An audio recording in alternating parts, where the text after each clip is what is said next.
This is episode 16 of Teacher Approved. You're listening to Teacher Approved, the podcast helping educators elevate what matters and simplify the rest. I'm Heidi. And I'm Emily. We're the creators behind Second Story Window, where we give research-based and teacher-approved strategies that make teaching less stressful and more effective. You can check out the show notes and resources from each episode at secondstorywindow.net. We're so glad you're tuning in today. Let's get to the show.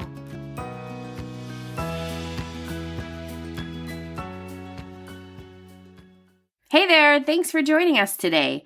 In today's episode, we're sharing an idea for easy summer professional development, and we'll share a teacher-approved tip for organizing your takeaways from nonfiction books. But before we get to that, let's jump into this week's morning message. We start our episodes with a morning message, just like we used to do at morning meeting in our classrooms. This week's morning message is, would you rather be the principal for the day or the office administrator? What do you think, Heidi? I think, truly in my heart of hearts, it would definitely be office administrator. But I have this little dream of maybe being principal for the day and just being the kid is king for a day and just doing all the stuff that I could never do that you wish the principal would do, and be like, okay, we're just sending everyone home at 2. Have fun. What are they going to do? I'm only principal for the day. They can't fire me. I like it. What about you, Emily? I'd have to say office administrator for sure. I just feel like the office administrator is the real heart of any school, and they keep everything functioning. They know everything that's going on, and somehow they seem to know everybody too. Plus, I just have really fun memories of our school secretary growing up. I don't know if you remember her. She was always just so happy, and it felt like she knew me personally, and that just made me so happy. Oh, I loved her, and she always had amazing nails. She did.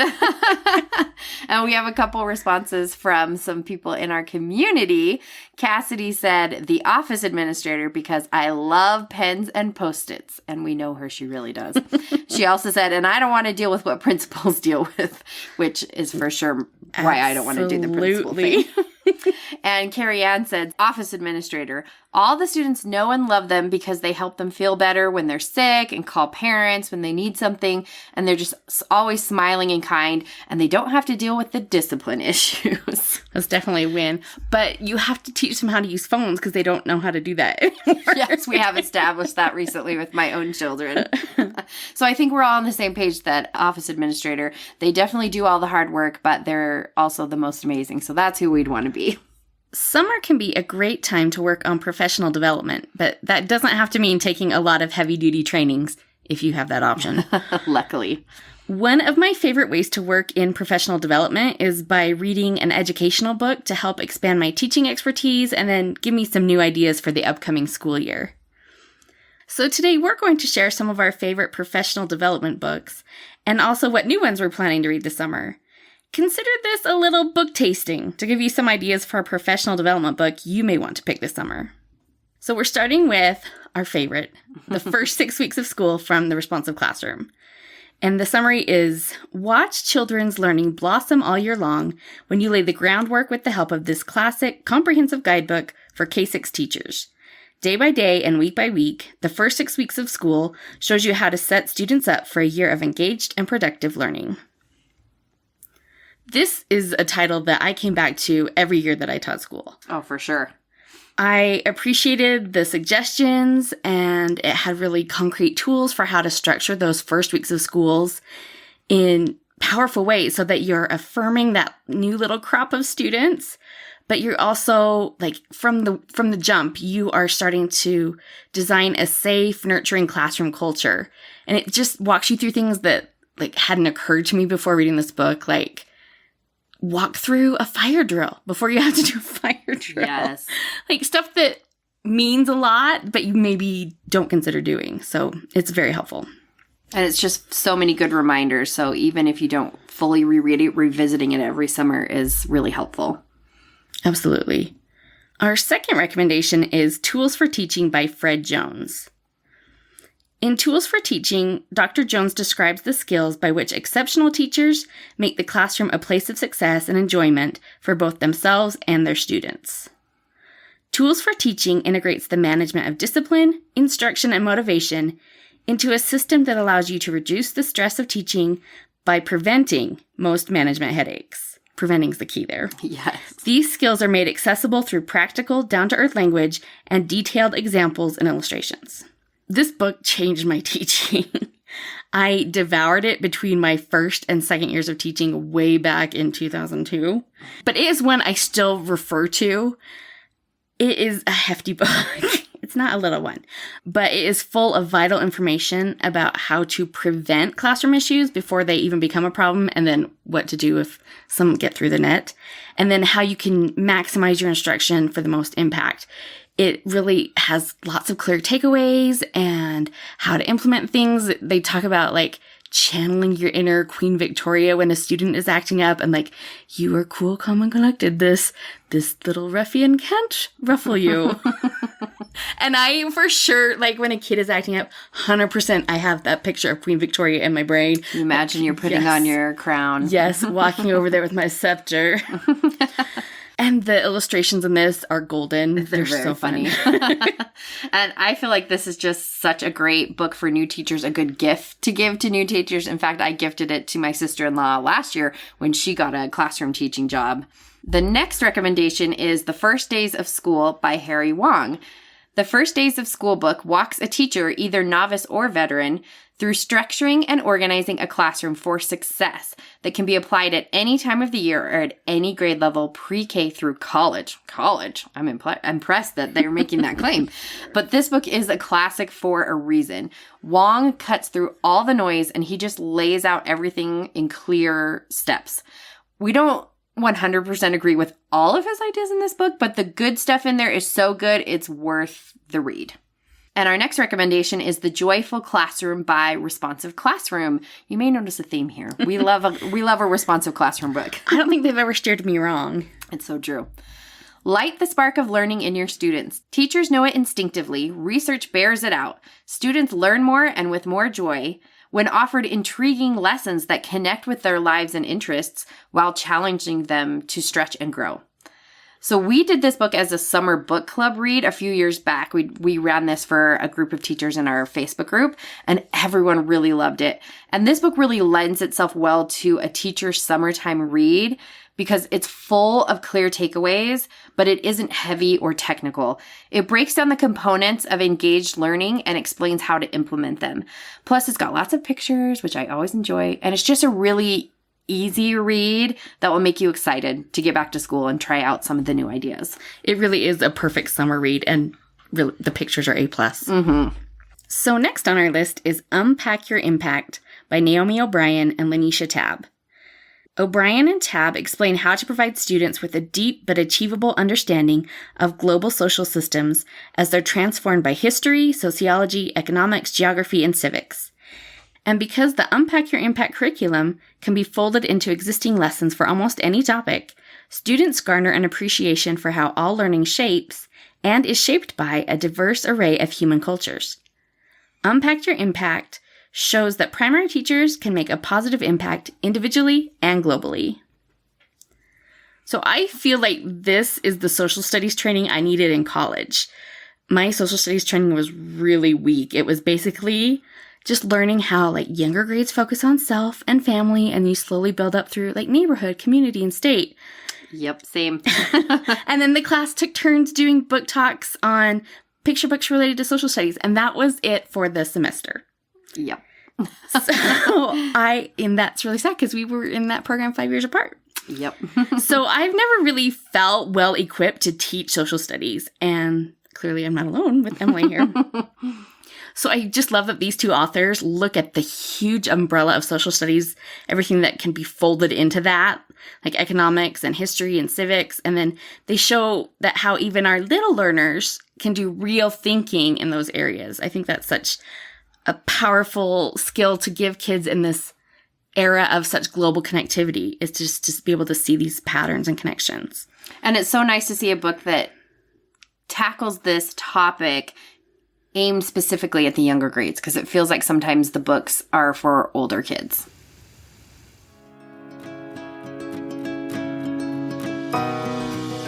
Hey, it's Emily interrupting this episode to invite you to join us for our free Design Your Summer Challenge. This challenge will help you identify what you need for recovery this summer and make a plan for back-to-school readiness. You can sign up now at secondstorywindow.net/designyoursummer. We hope you'll join us. Our next book is the Morning Meeting book by, you guessed it, The Responsive Classroom. Promote a climate of trust, academic growth, and positive behavior by launching each school day with a whole class gathering. This comprehensive, user-friendly book shows you how to hold responsive classroom morning meetings, a powerful teaching tool used by hundreds of thousands of teachers in K-8 schools. We are huge fans of morning meeting, and we talked all about it in episode 6 of this podcast. If you want to make a change to your morning routines in a way that will have massive impact on your classroom community this upcoming school year, this is the book for you. And it will tell you everything you need to know about how to run an impactful morning meeting every day and just make it part of your daily routines. Really can't say enough good about this. I love it so much. I love it. Our next book is Shifting the Balance by Jan Berkens and Carrie Yates. The current emphasis on the body of research known as the science of reading has renewed what some refer to as the reading wars and raised challenging questions for balanced literacy teachers about the best ways to teach reading. Instead of fueling the debate, Jan Berkens and Carrie Yates have immersed themselves in the research and produced this concise and practical guide to integrating effective reading strategies from each perspective. Each chapter of Shifting the Balance focuses on one of the 6 simple and scientific shifts balanced literacy teachers can make to strengthen their approach in these areas: reading comprehension, phonemic awareness, phonics, high-frequency words, cueing systems, and text selection for early reading instruction. So this is one I just finished a couple months ago, and if you have a background in balanced literacy... Which we both do. Yes, and this book is so helpful. Like the summary mentioned, it looks at 6 ways teachers can shift their practice to be more aligned with current research. And this book is really just laid out so clearly. It's easy to understand. It has clear suggestions for how to implement things. It shows the benefits that those shifts could yield. It's really well laid out, and it's not super dense or overwhelming. It's really perfect if you're wanting a summer professional development read that really gives you some impact, but isn't going to require a lot of mental work to understand. I give this 2 thumbs up. And the book I am currently reading is Morning Classroom Conversations by Maurice J. Elias, Nina A. Murphy, and Kelly A. McLean. Students need to feel heard and understood by adults and by their peers. When you make morning classroom conversations a regular part of your class, you give students a safe place to practice critical and creative thinking, build active listening skills, learn to respectfully disagree with others, and strengthen peer relationships, all while improving overall classroom climate. So by now you know that I am passionate about the power of a good morning routine, so I really scooped up this title as soon as I saw it. Even though it's geared towards secondary students who have outgrown an elementary style morning meeting, I think this has a lot of application to an elementary classroom. One thing that I found especially powerful is their discussion of brave spaces versus safe spaces, that we can't necessarily guarantee a safe space. So we have to be willing to be brave enough to be vulnerable and share and grow together. And I thought that was a really interesting take on that. And this book also provides 3 years worth of meeting topics. So if you do happen to teach older grades, this book would be very helpful in helping you run this whole morning conversation routine. That sounds awesome. I'm loving it. Now we're going to share a little about the books we haven't read yet but plan to read this summer. I'm actually going to be reading The 6 Shifts because I've been waiting for Heidi to finish it so I can read it. And you will love it. I'm excited. Heidi, what are you going to be reading this summer? So I've got 2 in my stack. The first is Building Thinking Classrooms in Mathematics by... Guys, I'm not going to be able to do this last name. Give it a go. Peter Liljedahl? That's what I was thinking. Okay. Bless those Scandinavians. Building Thinking Classrooms in Mathematics helps teachers implement 14 optimal practices for thinking that create an ideal setting for deep mathematics learning to occur. This book translates 15 years of research into a practical guide on how to move toward a thinking classroom. And I took a conference a couple months ago, and I heard this book mentioned several times. And so I thought, well, this really sounds like something I need to know about. So I ordered it, and I will let you know how it goes. Maybe it'll be a future extra credit. Yes, if it's worth it. And then the second one in my to-be-read pile is Brain Words by J. Richard Gentry and Jean P. Willett. Brain Words explains how children's brains develop as they become readers and discover ways you can take concrete steps to promote this critical developmental passage. With the insights and strategies of Brain Words, you can meet your students where they are and ensure that more of them read well, think well, and write well. I mostly chose this one on the strength of Richard Gentry's name. He did a training at my school years ago, and getting to watch him working with one of our struggling readers really transformed my school's way of teaching reading. So I'm excited to see what he has to teach in this book, even if it does look a little text heavy, more than I might want in a summer read, but sacrifices must be made. Now let's talk about this week's teacher-approved tip. Each week, we leave you with a small, actionable tip that you can apply in your classroom today.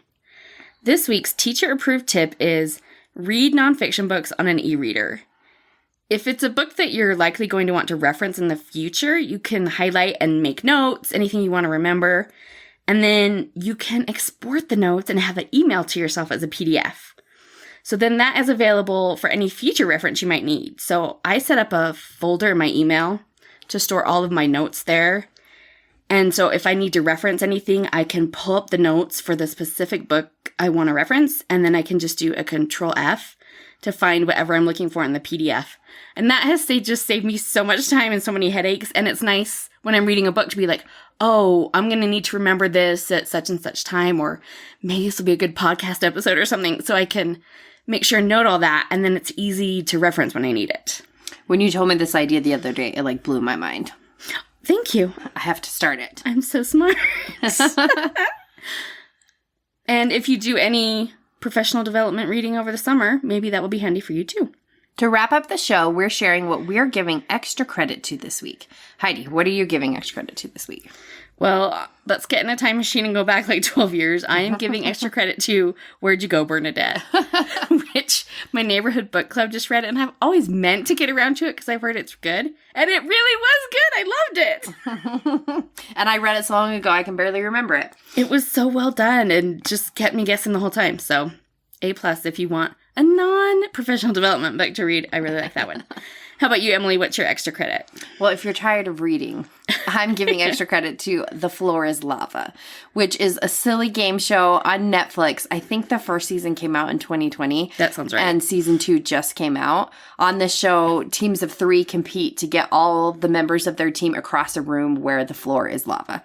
And all of the rooms are themed like the garage or, the kitchen or things, in a house. And it just feels nostalgic since we all remember playing that game as kids, jumping from couch to coffee table when the floor is lava. And it's just really lighthearted and fun. And I find it's nice to have a show that my kids all enjoy watching and that doesn't drive me completely crazy. It's really hard to check both of those boxes, especially as my kids are getting older in different stages. This is one that they actually still all like. And even if you have never watched the show, you've probably lived it with students who have watched the show and came to school playing that. So true. That's it for today's episode. Consider reading a new professional development book this summer, and be sure to let us know which book you choose. Thank you for listening. If you like this episode, please leave us a rating and review in your podcast app. Reviews are so helpful for podcasters. See you next week. Bye. We hope you enjoyed this episode of Teacher Approved. I'm Heidi. And I'm Emily. Thank you for listening. Be sure to follow or subscribe in your podcast app so that you never miss an episode. You can connect with us and other teachers in the Teacher Approved Facebook group. We'll see you here next week. Bye for now. Bye.